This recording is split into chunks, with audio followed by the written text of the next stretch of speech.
A roller coaster would also be a fitting analogy from how the news was delivered. Ryan Tannehill goes down at practice, it's the same knee and it looks bad. Then the news is no structural damage was done, he is the same as he was. Good news, right? Wrong, he should go ahead and get the surgery is the general consensus as of now. Even though the top doctors had given their advice not to last season.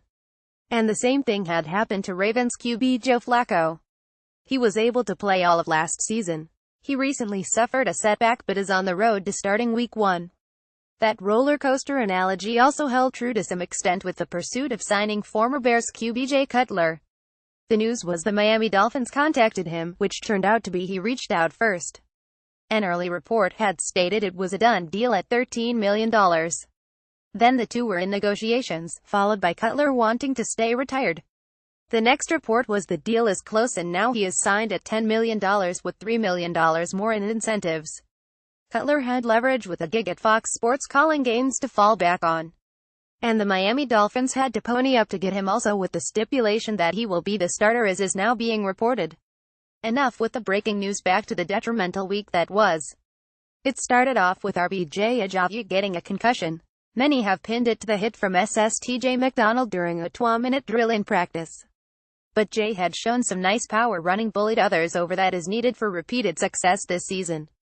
Also needed is a better run-stopping effort from this remade defense, so they were going all out as well. Ajayi was said to miss at least 1 week and will most likely be limited going ahead. Next up, the already shaky offensive line and a torn biceps for LG Ted Larson, who is reported to be the favorite at starting. A torn biceps can be a season-ending injury, but recent news out of the Miami Dolphins camp has him likely to return at some point this season. Undrafted rookie Isame Fasiane was signed as a countermeasure. He is a DT convert who is 6'4", 302 pounds. With Isaac Asiata reportedly not setting the world on fire, catching on at the NFL level and playing mostly on the second or third string in practice. The early odds are on Craig Urbach or Anthony Steen becoming the starter.